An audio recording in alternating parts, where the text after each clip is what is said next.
Wild Hearts is essentially the Monster Hunter competitor. It's a collaboration between Koei Tecmo, believe it or not, and Electronic Arts, and it's actually pretty cool. There's an emphasis on use of gadgets and kind of almost Fortnite-style building to take down your opponents. It's got its own really special things to stand out, and although it's had some PC performance issues, it's pretty cool.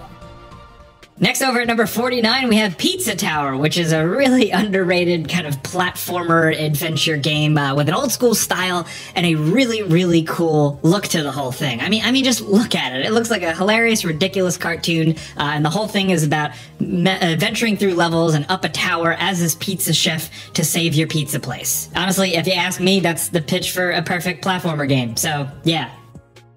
Next over at number 48, this year we're getting the Killer Klowns game. Yeah, Killer Klowns from Outer Space, the game is dropping, and it's another asymmetrical multiplayer style game where you can cause all kinds of chaos as those gross, nasty, hilarious clowns. We don't know for sure how this one's gonna turn out, but I mean, just the Killer Klowns, with a K, getting recognition in 2023 is pretty cool and worth celebrating. Now, next over at number 47, we have Returnal. Yes, the PlayStation exclusive game has made its way over to PC, and it's a great port, and it's a game worth checking out. It's incredibly challenging, it's run-based, it's got an intriguing story, mystery to it, and just some really beautiful sci-fi elements from the art to the music. It's pretty wild. Returnal was already a pretty legendary game on PlayStation 5, and now we're happy that PC players can experience it too. Now, next over at number 46, we have the Texas Chainsaw Massacre. Yet again, an asymmetrical multiplayer-style game centered around an old-school horror franchise. This one is from Gun, the people specifically behind the Friday the 13th asymmetrical multiplayer game, which we really liked despite its flaws. So here you can either play as survivors or the nasty, gross family, including, of course, Leatherface. And it seems like the level is meticulously recreating the house and the surrounding areas, and there's some potential for some fun here. It seems like they're really going all in on this one. Next over at number 45, we have Hi-Fi Rush, a game from Tango Gameworks that we did not see coming, as they usually do horror. But Hi-Fi Rush is a really cool action-adventure kind of beat-em-up game with rhythm-based combat. So picture Devil May Cry, but you gotta worry about striking, dodging, and timing things to the beat. It's definitely accessible, even if you got no rhythm, it's still fun to pick up and play. It's got an incredible art style and a real good emphasis on cartoony fun. It feels like a celebration of music, classic cartoons, anime, and video games, and you can't get any better than that. Next over at number 44, we have Stray Blade. This is an action-adventure game where you play as this rogue adventurer exploring a big land. It's apparently a pretty challenging game, and despite the kind of colorful, upbeat art style, it seems like it's going to actually have some Souls elements. It's Point Blank Games, the developer and publisher 505 spin on the genre, it seems, but there's still a lot to be revealed about this one, but thankfully it's releasing April 20th of this year. Next over at number 43, we have A Space for the Unbound. This is a narrative adventure game with a lot of charm to it, but it also tackles like psychological elements and a lot of emotional stuff centered around two high school sweethearts. The town is falling to crap, and it's about the characters like facing their inner demons and dealing with other people in the community, and it sounds simple, but it seems like people have really been digging it. It released earlier in 2023, but it's been popping off, and the best part is that there's actually a demo available on Steam if you want to check it out. Next over at number 42, we have Season, A Letter to the Future. Believe it or not, we actually thought this was a PlayStation exclusive, but it is also on PC, and it is a quality experience with a kind of open world that you're exploring and figuring out this adventure. It's mostly story-based. You're not doing anything too intense. It's honestly kind of like a vibe-based game. Some reviewers have actually explained the game as dreamlike, and I think that's pretty spot on. If you're looking for something fascinating, beautiful, and a bit more slower-paced, consider Season. Next over at number 41, we have RoboCop Rogue City. Now, as the diehard RoboCop fan at GameRanks, I am still skeptical of this one at the time of this video releasing. We haven't seen too much of it other than just a brief snippet of gameplay that seems pretty serious and action-focused. Interestingly enough, it's first-person shooter, and I know a lot of people out there really wanted to play as RoboCop in third person, but I think if they do it right with all the visual, like the visor systems and everything like that, and prime directives, they could nail it. Still, we don't know for sure, but it is also from publisher Nacon and developer Teon, who are also responsible for the most recent Terminator game that actually did a good job of at least understanding the source material, even if it was a flawed game. RoboCop just deserves a kick-ass new game in 2023, so we're hoping this one drops this year, and it is great. Next over at number 40, we have Atomic Heart. If you're looking for a weird, unique first-person shooter set in a very different world and a kind of alternate dystopian future where the Soviet Union prospered and developed all this weird, crazy technology, including robots that have come to life and you need to kill them, this is your type of game. A lot of people have said it's kind of BioShock-inspired. It didn't feel like that to us. It felt more like a Wolfenstein type of thing with some open-world elements. It is a deeply flawed game. We want to say that up front. But if you're just looking for something fresh, unique, you should still consider it. Next over at number 39, we have a Nice Death. I mean, look at the main character. It's literally Death, the Grim Reaper. And you're playing as him in a 2D action roguelike. And essentially, it seems like you're kind of the boss and you gotta deal with all your employees' crap and them really giving up on the job. It's got a really cool, cartoony style, a really different vibe to it. And if you like a good hack and slash action roguelike, consider jumping in. It released earlier in the spring and people have been loving it. Next over at number 38, we have Darkest Dungeon 2. Yep, the greats have returned with, once again, a very challenging, very intense game where you have to worry about managing your characters, your party, to an almost stressful degree. I'd say if you never played the original Darkest Dungeon, if you're looking for something like where you really have to care about your men, like XCOM, but with a bit more of a medieval, kind of dark horror spin on it, that's the best thing I can compare it to. Not really in terms of gameplay, but in the level of challenge and thought involved. Next over at number 37, we have Dredge. This is kind of like a fishing ship game, but also a narrative adventure. There's a lot to it. It's a pretty chill game, but with some really good writing and an actually pretty decent fishing mechanic, even if you're not into fishing games. This one has been really kind of clicking with a lot of people, so consider it. Now, next over at number 36, we have Tekken 8. I mean, holy crap. Have you seen the gameplay of this thing? It looks absolutely wild. From returning characters to just over-the-top effects, backdrops, and seemingly good combat, Tekken 8 looks like it's going to be pretty awesome. We haven't gotten our hands on it yet, but it does seem like it's dropping this year, and it seems like it's going to be a good year for fighting games. Let's just say that. Now, next over at number 35, we have Sons of the Forest, which has released in early access, and it's the follow-up to, of course, the mega smash hit, The Forest. And this one, it seems to go even crazier. You have a really cool AI companion, you have more things to worry about, more things to fend off, and a bigger world. Like we said, it is still in early access, so a lot of people have kind of already ran through it already, but we're expecting a lot more from this developer, considering the success of The Forest. Next over at number 34, we have Octopath Traveler 2. Essentially what the developers did here is took what worked in the first game and really drew upon that to create something seemingly even better. The people who have played through this game in its entirety seem to prefer it over the original. I mean, cool art style aside, it's really about the story here, and it seems like it really worked. Now, next over at number 33, we have Wolong Fallen Dynasty. This is Team Ninja's next Souls-like spin-off style game, and this is kind of almost like their take on Sekiro, with an emphasis on parrying and sword-based combat that is very satisfying. It's accessible, it's a little boring in terms of like enemy types and environments, but that combat can be really damn thrilling, and it is still absolutely worth checking out if you like this genre. Now, next over at number 32, we have Payday 3. As of right now, we don't know too much about this one, but we do know we should be seeing it this year. They've been working on this one for a while. The Payday games are competitive, fun bank robbery shooters that have been beloved by people for a long time in the PC world, so Payday 3 could be a big deal. Keep your eye on it.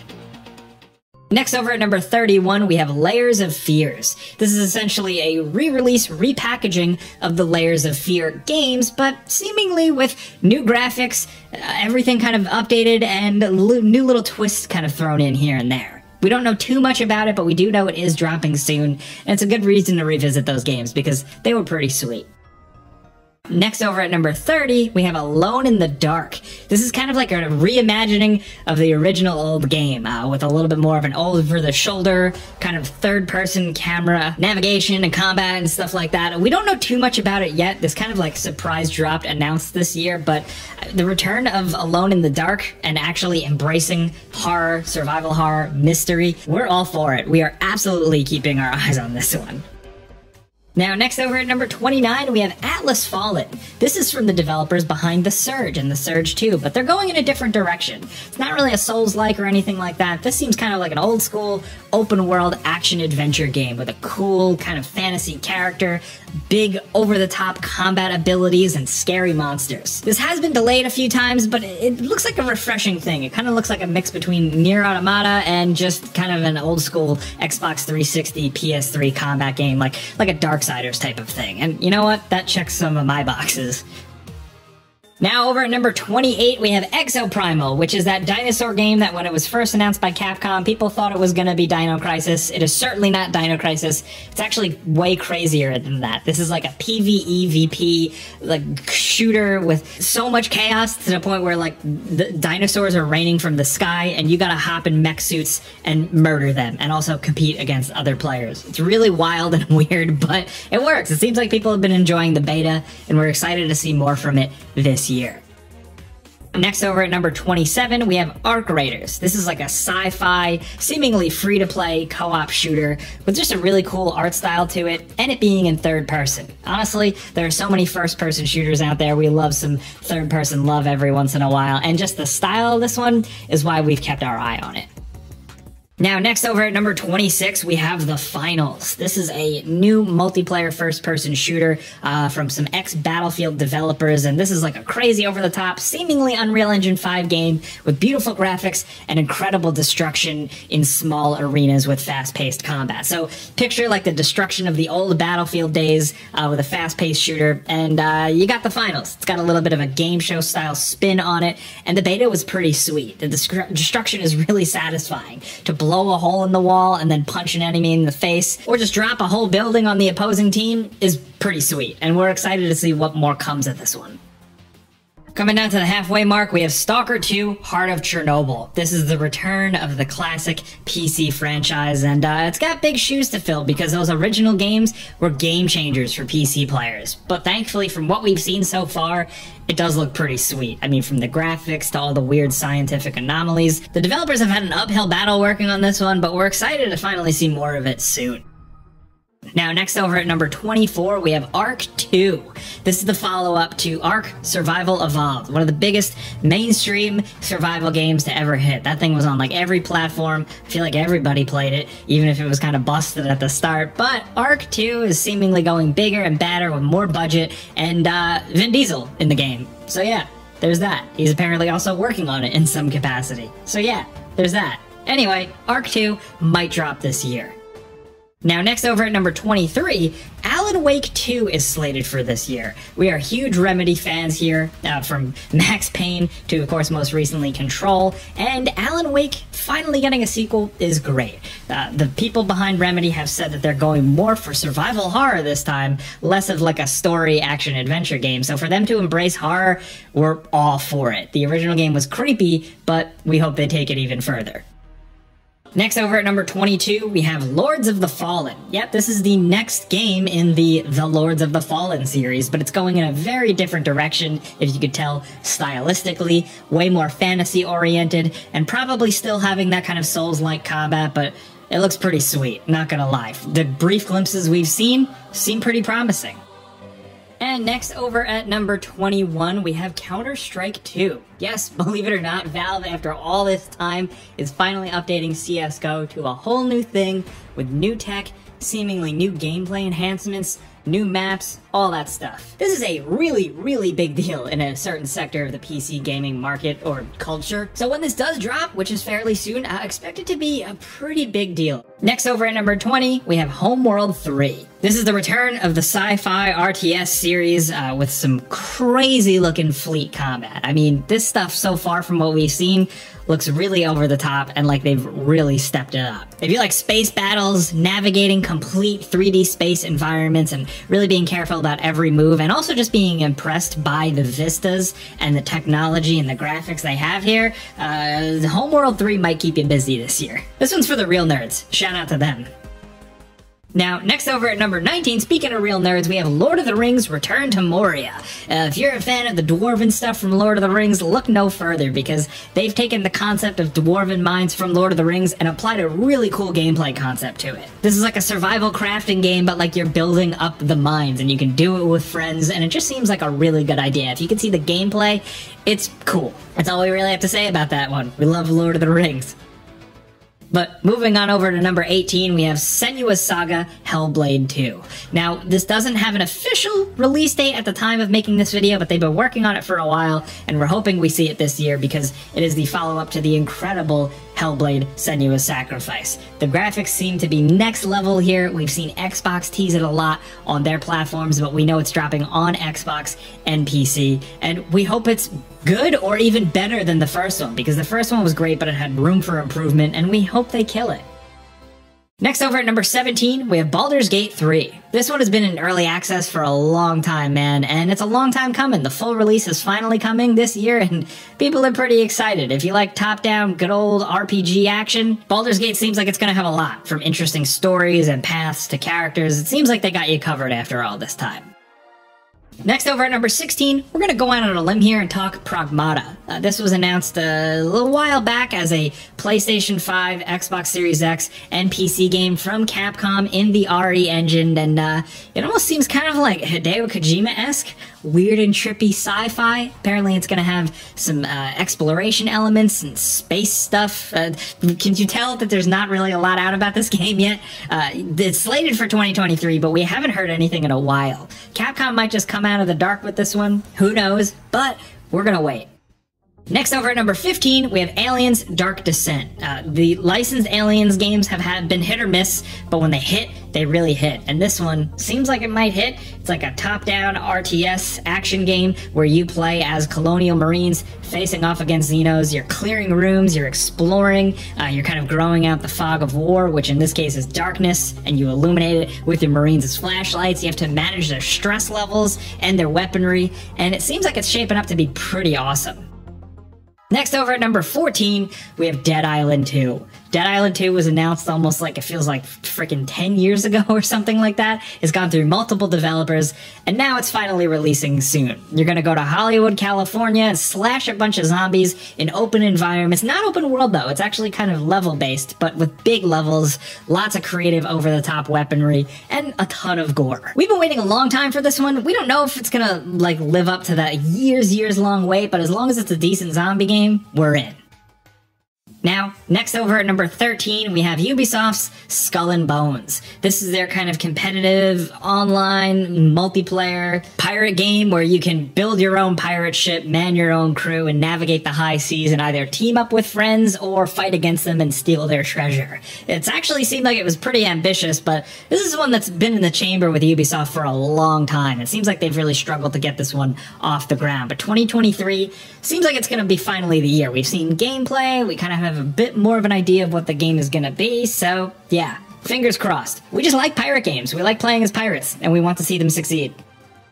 Next over at number 12, we have Forza Motorsport 2023. The mainline series is back with no numbers. It's just Forza Motorsport. That's it. And it's going to have, of course, even crazier graphics and more detailed cars than before, better weather effects, better track effects, environmental effects, and we're excited to see more from this one soon.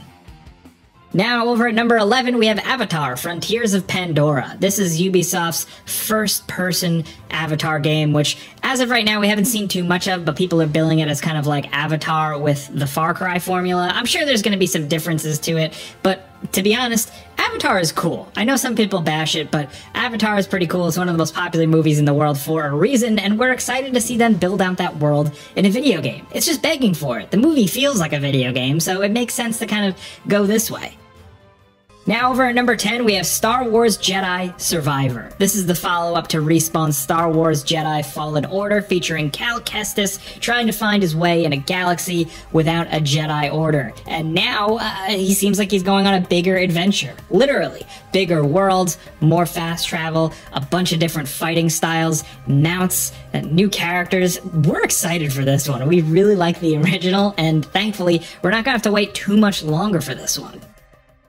Now, next over at number 9, Street Fighter 6. I said 2023 seems like it's going to be a pretty damn good year for fighting games, and while I was talking about Tekken 8, I'm also very much talking about Street Fighter 6. I mean, have you seen the gameplay videos? The combat seems awesome, the new characters seem interesting, the cool new spins on classic characters seem great, the visuals seem awesome. I'm a casual fighting game fan, so I don't know how the community is going to take to this one, but it seems promising looking from afar. Now, next over at number 8, we have Redfall. This is Arcane's next game, and they're going even further, it seems, from the Arcane formula. Gone are the days of Dishonored. This is very much a co-op, open-world shooter, where it's you with your own special abilities or gadgets facing off against a town ruled by vampires and their cult follower underlings. The jury's still out on this one. It's hard to see if there's that Arcane charm or if it's just a standard run-of-the-mill co-op shooter. You can play it single player, at least, which is cool, and there are little bits of Arcane creativity there in terms of the writing, the enemy designs, the sense of place. We're excited to see how this one really shakes out because we really like Arcane's previous games. Next over at number 7, we have the big one, dude. Diablo 4. The beta has been pretty awesome. People have been responding to it very well. The Diablo games are great, the mainline ones, I mean. And I'm curious to see how this thing shakes out in terms of monetization with Activision Blizzard. They've said it's only going to be cosmetic stuff, but who knows how it's actually going to go down. Either way, Diablo is a legendary PC franchise, and we're excited to see it finally continue. Next over at number 6, we have the Dead Space remake. Now, this doesn't like completely overhaul or change up the flow or story of the original Dead Space, but the graphics are better, the combat's a little tighter, and EA Motive, the developer, sprinkled in some really cool little additions that just make sense. It is a really good representation of the original game. It doesn't lose the charm, it doesn't cut anything, and if you've never played the original Dead Space, this is how you should play it. The graphics kick ass, and the game kicks ass. It did then, and it does now. Next over at number 5, we have Suicide Squad, Kill the Justice League. Now, this was one of our most hyped games for a while because it's from Rocksteady, the people behind the Batman Arkham games. But this seems now more and more that we see it kind of like a live service action co-op-y game with a bunch of menus and stats where we kind of just wanted to play as the Suicide Squad or some sort of superhero in the world of the Arkhamverse. But this one might get delayed out of 2024. We don't know for sure. We still just want to see what the deal is with it, but we're not going to completely judge it until we get our hands on it. Of course, we do the before you buy videos here, so keep your eyes on those. Next, over at number 4, we have Hogwarts Legacy. The people who have been dying for like a big open world action-adventure Harry Potter game essentially got their wish here. You can explore a pretty big map with little wizarding towns like Hogsmeade, and of course, all of Hogwarts with all its secrets with your own created character, and a pretty cool adventure. Next over at number 3, we have Dragon Age Dreadwolf. Yeah, we're going to include it. We're really hoping we see it this year. Is it a little wishful thinking? Maybe. But we're really waiting for EA and BioWare to drop something from this, and we think they could really redeem themselves. People absolutely love Dragon Age, and we really hope they take it to the next level here. Now, down to number 2, we have the Resident Evil 4 remake. This is the bigger, badder Resident Evil 4 with a slightly darker tone, but still doesn't lose sight of how goofy it can be. There are a couple of things cut, but ultimately, this is a really fun and awesome representation of Resident Evil 4. It's still fun to blast away at all these creatures and gross men. The adventure is absolutely wild, Leon is badass, and if you've never played Resident Evil 4, this is a good way to jump in. Now, down to number 1, of course, we have Starfield. We're excited about this one specifically because it's Bethesda's next game, but really, it's Bethesda's new thing. For the longest time, they've been alternating between making Fallout games and Elder Scrolls games, and now they're doing something completely different, a space-based RPG where you can build your own ship, land on different planets, and do quests and adventures. We haven't seen too much of it. We're going to know more in the summer, and we really hope it shakes out to be awesome. People have grown skeptical of Bethesda, of course, but But if this one hits, it's gonna really hit, and we just hope it does. Those are 50 games, but of course, some bonus games worth mentioning. Of course, The Last of Us Part 1 has come to PC this year. The port had a little bit of a rough release. I think that's an understatement, but hopefully they fix that. Also, Cyberpunk 2077 is getting a full expansion with Phantom Liberty, and we're hoping to see more from that soon. We have Crysis 4. Yes, Crysis 4 was announced, so it's still, we're not sure if we're gonna really see it in 2023, but we're hoping. They've kept us in the dark on this one for a while, and we're hoping that this is the year where it finally drops and melts everybody's computers.